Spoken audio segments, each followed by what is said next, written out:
السلام علیکم ورحمۃ اللہ وبرکاتہ۔ میں محمد اسماعیل حسین نوری، لک الحمد یا اللہ، الصلاۃ والسلام علیک یا رسول اللہ، الصلاۃ والسلام علیک یا حبیب اللہ صلی اللہ تعالی علیہ وسلم۔ دوستو، آج ہم آپ کو ایک اعتراض کا جواب بتائیں گے۔ غیر مقلدوں کا اعتراض یہ ہے کہ صحابہ کرام اللہ کے مقبول بندے تھے، ان کے راستہ پر چلنا ہدایت ہے اور ان کا راستہ سیدھا راستہ ہے۔ انہوں نے کسی کی تقلید نہ کی اور نہ ان کے زمانے میں یہ چار مذہب یعنی حنفی، شافعی، حنبلی، مالکی وغیرہ بنے، لہذا تقلید نہ کرنا ہی سیدھا راستہ ہے۔ یہ ان کا اعتراض ہے کہ جب صحابہ کرام کسی کی تقلید کیے ہی نہیں تو ہم کسی کی تقلید کیوں کریں؟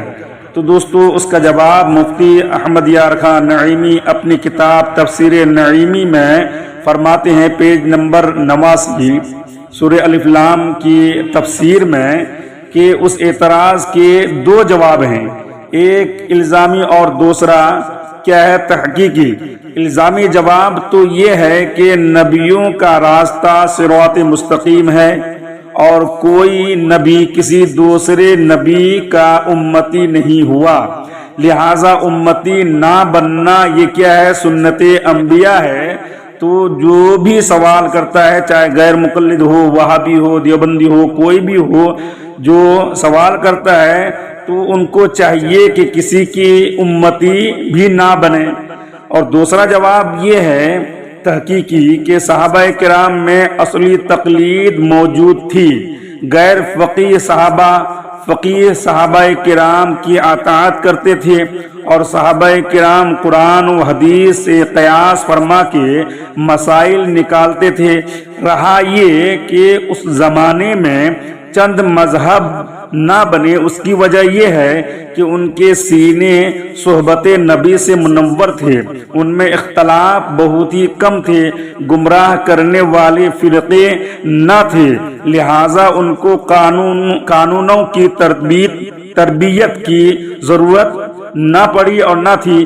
بعد میں جھگڑے پڑنا شروع ہوئے، مسلمانوں میں کمزوریاں آنے لگی، ضرورت تھی کہ ان کو صحیح راستے پر لگایا جائے۔ اس کی مثالوں یوں سمجھیے کہ ان کے زمانے میں نہ قرآن پاک پر زیر و زبر لگائے گئے، نہ رکوع بنائے گئے، نہ اس کی 30 سپارے کیے گئے، نہ حدیث کا فن بنا، نہ اسماء و رجل کی ترتیب دی گئی، نہ حدیثوں کی اسناد پر جرح ہوئی، نہ حدیثوں کو کتاب کی شکل میں جمع کیا گیا، کیونکہ اس وقت ان چیزوں کی ضرورت ہی نہ تھی۔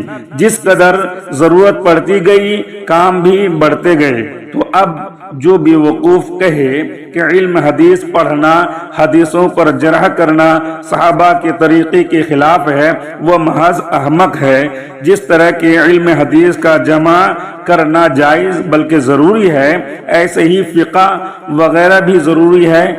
دوسری بات یہ کہ اگر فقہ کا انکار کر دیا جائے تو جو مسائل کہ حدیث و قرآن میں صراحتاً نہیں ملتے، ان میں یہ لوگ کیا کریں گے؟ مثلا ایک سوال تو یوں پیدا ہوتا ہے، قائم ہوتا ہے کہ اڑتے ہوئے ہوائی جہاز میں نماز پڑھنا کیسی ہے؟ یہ کسی بھی جو ہے آپ کتاب میں نہیں پائیں گے، مطلب قرآن و حدیث میں اس کا ذکر نہیں ہے۔ لاؤڈ اسپیکر سے نماز پڑھنا جائز ہے یا ناجائز؟ ریڈیو یا مونوگراف کے ذریعے سے اگر سجدہ کی آیت سنی جائے تو سننے والے پر سجدہ تلاوت واجب ہوگا یا نہیں؟ اگر جمعہ کی پہلی رکعت میں جماعت ہو اور دوسری رکعت میں امام کے پیچھے جماعت نہ رہے تو جمعہ پڑھنے کا کیا مسئلہ ہوگا؟ جمعہ پڑھے یا ظہر وغیرہ وغیرہ۔ اسی قسم کے صدہا مسائل ایسے ہیں جن کا حکم ہم کو قرآن و حدیث سے نہیں ملتا۔ اگر فقہ کا انکار کیا جائے تو ان کا کیا حکم ہوگا؟ اس کی پوری بحث انشاءاللہ تعالی اس آیت کے ماتحت کی جائے گی۔ اطیعوا اللہ و اطیعوا الرسول۔ و اولی الامر منکم انشاءاللہ تعالیٰ آگے بیان کرنے کی کوشش کروں گا۔ لہٰذا پتہ یہ چلا کہ تقلید بالکل ضروری ہے۔ جب تک آپ تقلید نہیں کریں گے آپ کو مسائل کی جانکاری یا آپ صحیح راستے پر نہیں ہوں گے۔ واللہ اعلم بالصواب۔ السلام علیکم ورحمۃ اللہ وبرکاتہ۔